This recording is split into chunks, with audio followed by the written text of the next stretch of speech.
Це один із найсмачніших літніх пирогів із великою кількістю соковитої вишневої начинки та ніжним розсипчастим пісочним тістом. Список інгредієнтів в описі під відео. Спочатку готую вишневу начинку. До миску додаю 120 г цукру та 30 г кукурудзяного крохмалю та перемішую. Додаю до вишні. Можна ще за бажанням додати цедру лимона. Я додаю 1 чайну ложку. Знову перемішую та відправляю на плиту. Постійно помішуючи, доводжу до кипіння. Після проварюю ще 1 хвилину.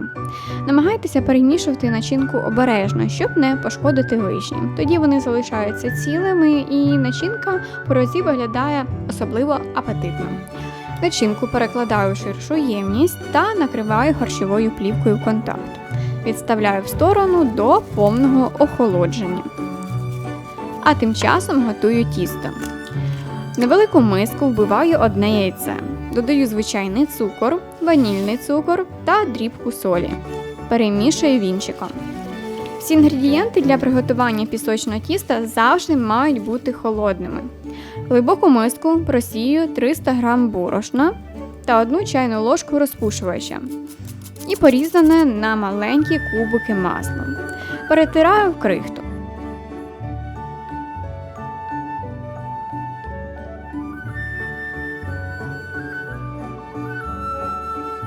Додаю яєчну суміш, 50 г молока, 1/4 чайної ложки солі та швидко замішую тісто. Довго вимішувати його не потрібно, адже через розвиток клейковини воно втратить свою ніжну розсипчасту текстуру. І у результаті воно може стати жорстким і менш крихким. Тому просто замішуємо до об'єднання інгредієнтів. Тісто заматую у плівку та відправляю на 30 хвилин у холодильник. Після охолодження тісто ділю на 1/3 та 2/3 частини.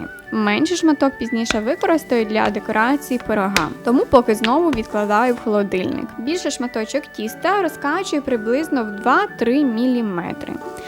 Тісто накручуємо на качалку і обережно переносимо на форму. Як на мене, це найзручніший спосіб транспортування тіста у форму. Зайве тісто по краям обережно прибираю руками. У форму заливаю остиглу начинку та розрівнюю по формі.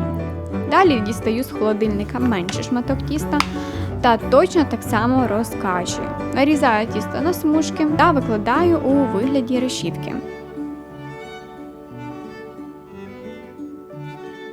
Зайве тісто по краям прибираю руками. Пиріг змащую 1 яйцем. Відправляю в духовку на 180 градусів Цельсію в режимі верх-низ на 40-50 хвилин. Даю пирогу трохи охолонути, виймаю його обов'язково з форми і якнайкраще і бажано залишити його до повного охолодження, тому що за цей час начинка стабілізується і пиріг буде краще нарізати. Ну а далі смакуємо! А якщо вам сподобався мій рецепт, підтримайте мене вподобайкою та підписуйтеся на канал. Нехай ваші рецепти завжди вдаються та до зустрічі в наступних відео!